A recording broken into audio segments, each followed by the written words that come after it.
Friends, welcome to Cyclo Stories. Cyclo സ്റ്റോറീസിൻ്റെ പുതിയ വീഡിയോയിലേക്ക് എല്ലാവർക്കും സ്വാഗതം. കട്ടിയില്ലേ?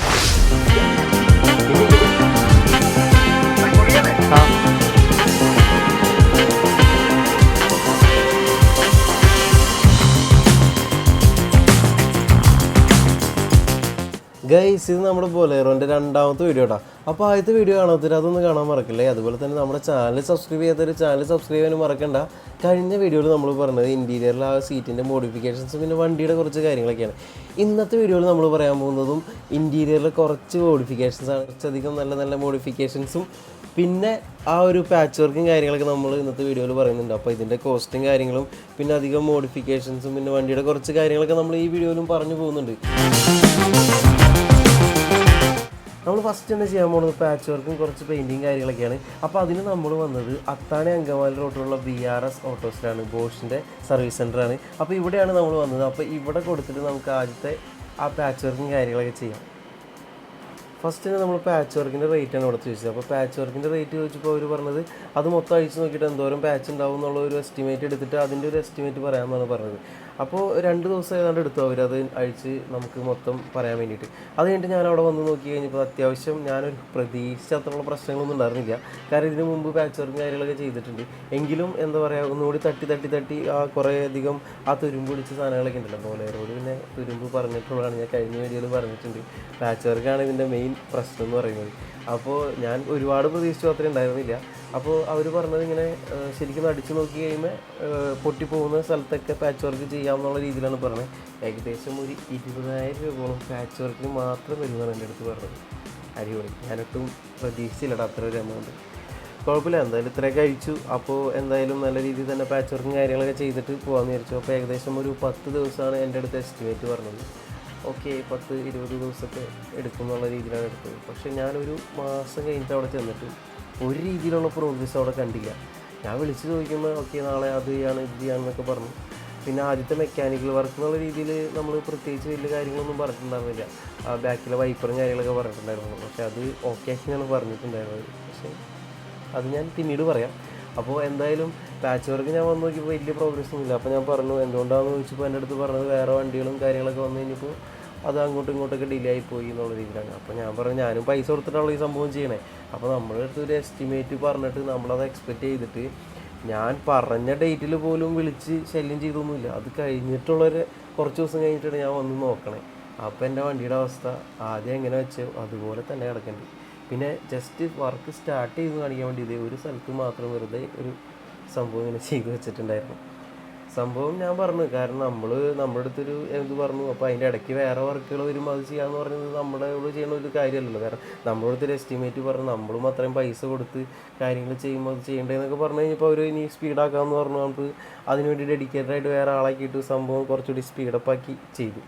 പിന്നെ ആദ്യം എനിക്ക് പറ്റിയപ്പോൾ ഞാൻ അത്യാവശ്യം വലിയൊരു സർവീസ് സെൻ്റർ ആയതുകൊണ്ട് നമ്മൾ എപ്പോഴും വിളിച്ച് അന്വേഷിക്കേണ്ടല്ലോ എന്ന് വിചാരിച്ചിട്ടാണ് ഇവിടെ തന്നെ കൊണ്ട് കൊടുത്തത്. പക്ഷേ പിന്നെ എന്നും വന്ന് അന്വേഷിക്കേണ്ട വന്നു. അത് നോക്കിയപ്പോൾ ചെറിയ രീതിയിലൊക്കെ പ്രോഗ്രസ്സും കാര്യങ്ങളൊക്കെ ഉണ്ട്. അപ്പോൾ പാച്ച് വർക്കും കാര്യങ്ങളൊക്കെ അത്യാവശ്യം നീറ്റായിട്ട് തന്നെ ചെയ്തിട്ടുണ്ട് കേട്ടോ. നമ്മൾ കാണുന്ന കാര്യങ്ങളൊക്കെ നീറ്റായിട്ട് ചെയ്തിട്ടുണ്ട്.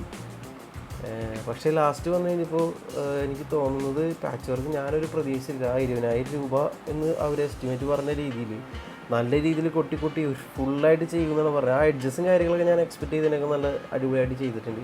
എങ്കിലും എവിടേക്കോ ഒരു പോരായ്മ എനിക്ക് തോന്നിയിട്ടുണ്ട് എന്തായാലും. പക്ഷേ കുഴപ്പമില്ല, നമുക്ക് പാച്ച് വർക്ക് എന്തായാലും വലിയ പ്രശ്നമില്ലാത്ത രീതിയിൽ ഇനി വണ്ടിക്ക് വലിയ പ്രശ്നമില്ലാത്ത രീതിയിൽ ചെയ്ത് പെയിൻ്റ് അടിച്ച് തരാമെന്ന് പറഞ്ഞിട്ടുണ്ട്. അപ്പോൾ അത് റെഡിയാക്കി തന്നിട്ടുണ്ട്.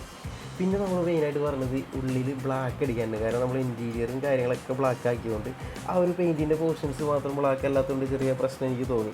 അപ്പോൾ ഉള്ളിൽ ബ്ലാക്ക് അടിച്ചിട്ടുണ്ടെങ്കിൽ നല്ല വൃത്തി ഉണ്ടാവുമെന്ന് വെച്ചാൽ ഉള്ളിൽ ബ്ലാക്ക് അടിക്കാനും പറഞ്ഞിട്ടുണ്ടായിരുന്നു. പിന്നെ ഫ്രണ്ടിൽ ബമ്പർ ചെറുതായിട്ടൊരു എന്താ പറയുക സ്ക്രാച്ചും കാര്യങ്ങളും പിന്നെ ഒന്ന് ചിളങ്ങിയിട്ടുണ്ടായിരുന്നു. ആ ചിളങ്ങിയത് എങ്ങനെയാണെന്ന് വെച്ചിട്ടുണ്ടെങ്കിൽ നമ്മൾ വണ്ടി വാട്ടർ സർവീസ് കൊടുത്തിട്ടുണ്ടായിരുന്നു. അങ്കമാലി ഒരു പ്രമുഖ വാട്ടർ സർവീസ് സെൻ്ററിൽ കൊടുത്തിട്ട് അവർ നൈസായിട്ട് അതുകൊണ്ട് ഇടിച്ചെന്ന് പറഞ്ഞാൽ നല്ല ഇടിച്ചിട്ടുണ്ട് ഫ്രണ്ട്. അതായത് ജസ്റ്റ് ഒന്ന് ഉള്ളിലേക്കൊന്ന് തലക്കുക. അപ്പോൾ അതൊന്ന് നിവർത്തിയിട്ട് ജസ്റ്റ് നിവർത്തുമ്പോൾ എന്തെങ്കിലും പറ്റുവാണെന്നുണ്ടെങ്കിൽ അതിനനുസരിച്ച് പെയിൻ്റ് അടിച്ചോളം പറഞ്ഞിട്ടുണ്ടായിരുന്നു. അപ്പോൾ അതിനും ഒരു റേറ്റ് എൻ്റെ അടുത്ത് പറഞ്ഞിട്ടുണ്ടായിരുന്നു. ഓക്കെ, അപ്പോൾ അതും ചെയ്യാൻ പറഞ്ഞിട്ടുണ്ടായിരുന്നു. അപ്പോൾ ഉള്ളിലെ പെയിൻറ്റും ആ ഒരു ബ്ലാക്ക് കാര്യങ്ങളും പിന്നെ ആ ഒരു പാച്ച് വർക്ക് ചെയ്തിട്ടുണ്ടെങ്കിൽ ഉള്ളിൽ അത്യാവശ്യം നീറ്റാവും തന്നെയാണ് ഞാൻ വിചാരിച്ചത്.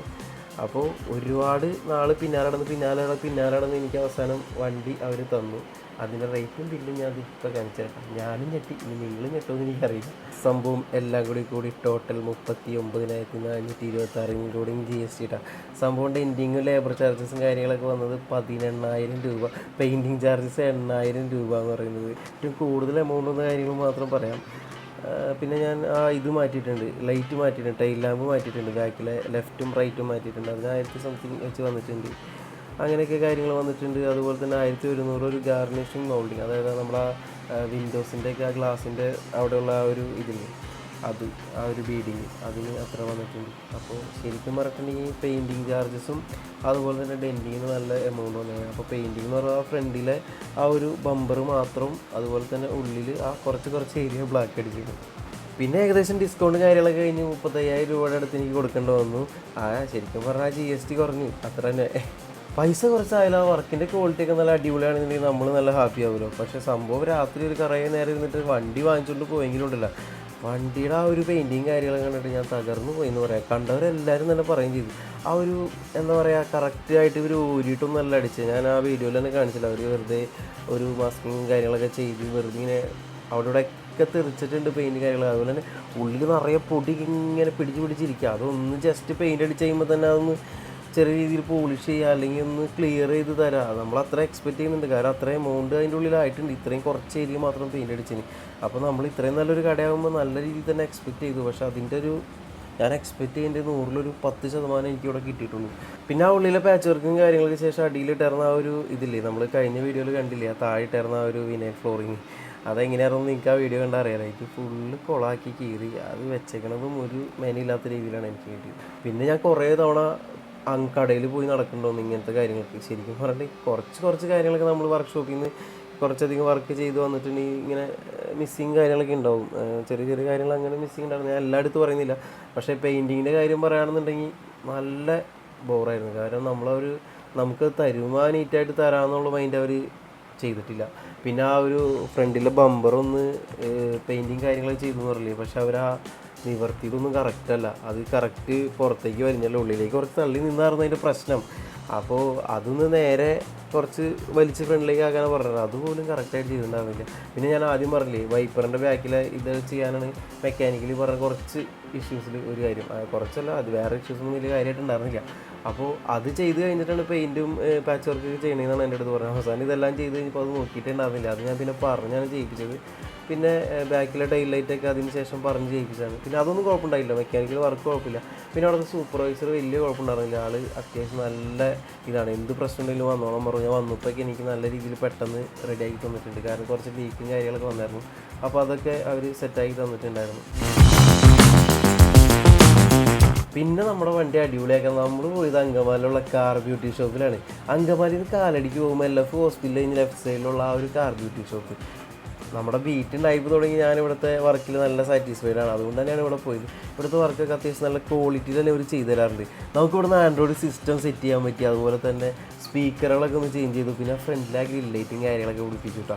അതിൻ്റെ റേറ്റും കാര്യങ്ങളൊക്കെ ഞാൻ അതേ ഇതിൽ കൊടുത്തിട്ടുണ്ട്. ഇതാണ് ഇവിടുത്തെ റേറ്റ്. സംഭവം ഇവിടെ ഏകദേശം 10,000 രൂപ ചിലവായിട്ടാണ്. എങ്കിലും വണ്ടി നല്ല അടിപൊളിയായി. കാരണം ഇവിടെ വെച്ചാൽ ആൻഡ്രോയിഡ് സിസ്റ്റമൊക്കെ നല്ല അടിപൊളിയാണ്. ആപ്പിൾ കാർപ്ലേ, ആൻഡ്രോയിഡ് ഓട്ടോ ഒക്കെ ഉള്ളൊരു സിസ്റ്റമാണ്. അടിപൊളിയാണ്, നല്ല ഫാസ്റ്റ് ഓട്ടോ. ഇതിൻ്റെ പ്രൊസസ്സറൊക്കെ നല്ലതാണ്. എനിക്ക് അത്യാവശ്യം നല്ല രീതിയിൽ തന്നെ ഇഷ്ടപ്പെട്ടു. പിന്നെ സ്പീക്കറൊക്കെ മാറ്റി JBL ആക്കി കഴിഞ്ഞപ്പോൾ തന്നെ ആ ഒരു സൗണ്ടിൻ്റെ ക്വാളിറ്റിക്ക് നല്ല രീതിയിൽ വ്യത്യാസം വന്നിട്ടുണ്ട്. നല്ലൊരു ഫീൽ ഉണ്ട്. പിന്നെ പഴയ വണ്ടിയിലുണ്ടായിരുന്ന ചേട്ടൻ്റെ വണ്ടിയിലുണ്ടായിരുന്ന സബ്ബും കൂടി ഇതിൽ ഫിറ്റ് ചെയ്തിട്ടുണ്ടായിരുന്നു. അത് ഇവിടെ നിന്ന് വാങ്ങിയതല്ല, നമ്മൾ വേറെ പഴയ വണ്ടിയിലുണ്ടായത് ഫിറ്റ് ചെയ്യണം. അതുപോലെ തന്നെ ഇതിൽ കാണുന്ന ആ ഒരു ഡാഷ് ക്യാം അത് ഞാൻ ഓൺലൈൻ ഓർഡർ ചെയ്തിട്ട് ഇവിടെ നിന്ന് ഫിറ്റ് ചെയ്യണം. അപ്പോൾ ആ ഒരു ഫിറ്റിംഗ് ചാർജസ് മാത്രമേ ഇവിടെ നിന്ന് ആയിട്ടുള്ളൂ. അപ്പോൾ ആ ഒരു ഫിറ്റിങ് കാര്യങ്ങളൊക്കെ അവർ നല്ല രീതിയിൽ തന്നെ ചെയ്തിട്ടുണ്ട്. കാരണം ആ ഒരു ഇതിന് ബാക്ക് ക്യാമറ വരുന്നുണ്ട്. കാരണം ഡാഷ് ക്യാമറയ്ക്ക് ബാക്ക് ക്യാമറ അവർ തന്നെ കറക്റ്റ് ആ ഒരു പ്ലേസ് കണ്ടുപിടിച്ച് അതെങ്ങനെയാണ് സെറ്റ് ചെയ്ത് അവിടെ സെറ്റ് ചെയ്യുന്നുള്ള എൻ്റെ ഡൗട്ടാണ്. കാരണം ഉള്ളിൽ നിന്ന് വയ്ക്കാൻ പറ്റില്ലായിരുന്നു, കൂളിംഗ് ഫിലിം പഠിച്ചിട്ടുണ്ടായിരുന്നു അത് കാരണം. അപ്പോൾ പിന്നെ ബാക്ക് ക്യാമറയ്ക്ക് മറ്റേ ആൻഡ്രോയിഡ് സിസ്റ്റത്തിൻ്റെ ബാക്ക് ക്യാമറയും അവർ സെറ്റ് ചെയ്തു. എല്ലാം നല്ല അടിപൊളിയായിട്ട് തന്നെ ഞാൻ വിചാരിച്ചതിന് നല്ല രീതിയിൽ തന്നെ സെറ്റ് ചെയ്തു. അപ്പോൾ അത്യാവശ്യം നല്ല അടിപൊളിയായിട്ട് തന്നെ ചെയ്തിട്ടുണ്ട്.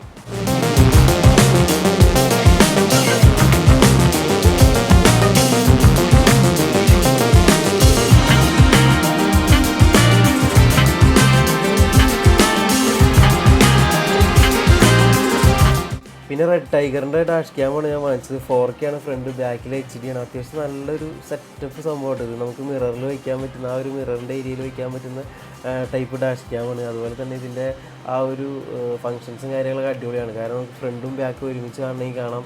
അത് ഇങ്ങനെ അങ്ങോട്ടും ഇങ്ങോട്ടും ചേഞ്ച് ചെയ്യാം. നമുക്ക് ബാക്ക് ഫുൾ ടൈം ഓൺ ആക്കിയിടാം, ഫ്രണ്ട് ഓൺ ആക്കിയിടാം. പിന്നെ ഇത് നേരിട്ട് കണക്ട് ചെയ്തേക്കാം, ബാറ്ററിയിലേക്ക് നേരിട്ട് കണക്ട് ചെയ്താൽ അതും വലിയ പ്രശ്നം എന്നുള്ള രീതിയിലല്ല. നമ്മൾ കീ ഓൺ ആക്കുന്ന സമയത്ത് മാത്രമേ അത് കറക്റ്റായിട്ട് ഓട്ടോമാറ്റിക്കലി ഓൺ ആയിക്കോളും, റെക്കോർഡ് സ്റ്റാർട്ട് ചെയ്തോളും. അല്ലാത്ത സമയത്ത് എന്തെങ്കിലും അനക്കൊക്കെ വരികയാണെന്നുണ്ടെങ്കിൽ അത് റെക്കോർഡ് ആവുന്നതാണ് ആ ഒരു ഡാഷ് ക്യാമറ രീതിയിൽ വരുന്നത്. എന്തായാലും ഡാഷ് ക്യാമറ ഒരു ഫിറ്റ് ചെയ്ത് നല്ല അടിപൊളിയായിട്ടാണ്. കാരണം ഞാനൊരു ഹാർഡ്വെയർ കിറ്റും കാര്യങ്ങളൊക്കെ അതിൻ്റെ ഒപ്പം ഓർഡർ ചെയ്തിട്ടുണ്ടായിരുന്നു. അതൊക്കെ അവർ നല്ല രീതിയിൽ തന്നെ ഫിറ്റ് ചെയ്തു. എല്ലാ ഒരു ഇവിടെ ചെയ്ത ഫിറ്റിങ്സും കാര്യങ്ങളൊക്കെ ഞാൻ സാറ്റിസ്ഫൈഡ് ആണ്. എമൗണ്ട് അത്യാവശ്യം ആയിട്ടുള്ള ഒരു കാര്യമാണ്.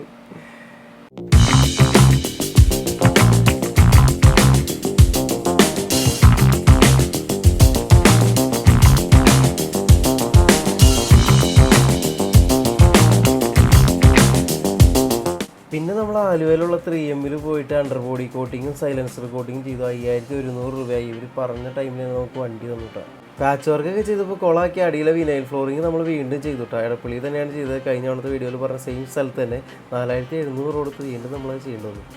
പിന്നെ ആലുവയിൽ തന്നെയുള്ള ഗ്ലോബൽ ടൈൽസ് പോയിട്ട് വീൽ അലൈൻമെൻറ്റും വീൽ ബാലൻസിങ്ങും ചെയ്തു. അത് കഴിഞ്ഞിട്ട് നമ്മൾ പിന്നെ ദേശത്തുള്ള സ്റ്റിക്കറുടെ പോയിട്ട് സ്റ്റിക്കർ വർക്ക് ചെയ്തു. ഫ്രണ്ടിലും ബാക്കിലൊക്കെ സൈക്ലോ സ്റ്റോറീസിന് സ്റ്റിക്കർ അടിച്ചു.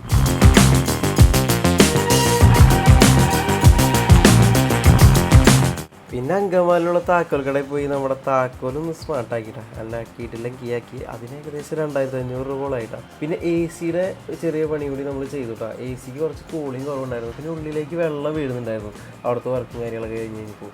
അപ്പോൾ നമ്മൾ അങ്കമാലി ബാങ്ക് ജംഗ്ഷനിലുള്ള കോട്ടയ്ക്ക് എന്ന് പറഞ്ഞ കാറിൻ്റെ AC സർവീസൊക്കെ ചെയ്യുന്ന സെൻറ്ററിൽ ചെന്നു.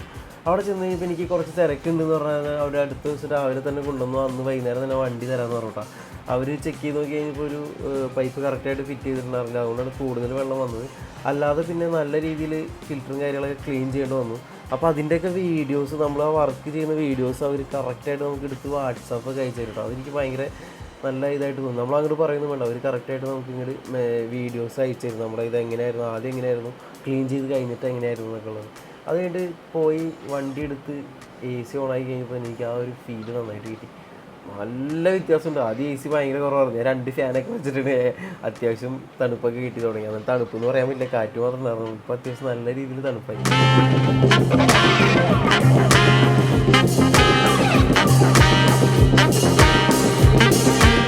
ഏകദേശം ഇത്രയൊക്കെ ചെയ്ത് കഴിഞ്ഞപ്പോൾ നമ്മുടെ ഇൻറ്റീരിയറിൻ്റെ കാര്യമൊക്കെ അടിപൊളിയായിട്ടാണ്. ഇപ്പോൾ തന്നെ ഇൻറ്റീരിയറിന് നല്ലൊരു എമൗണ്ട് ചിലവായിട്ടുണ്ട്. ഇനി നമ്മൾ എക്സ്റ്റീരിയറിൻ്റെ വർക്ക് കാര്യങ്ങളൊക്കെ വരാൻ പോകുന്നുള്ളൂ.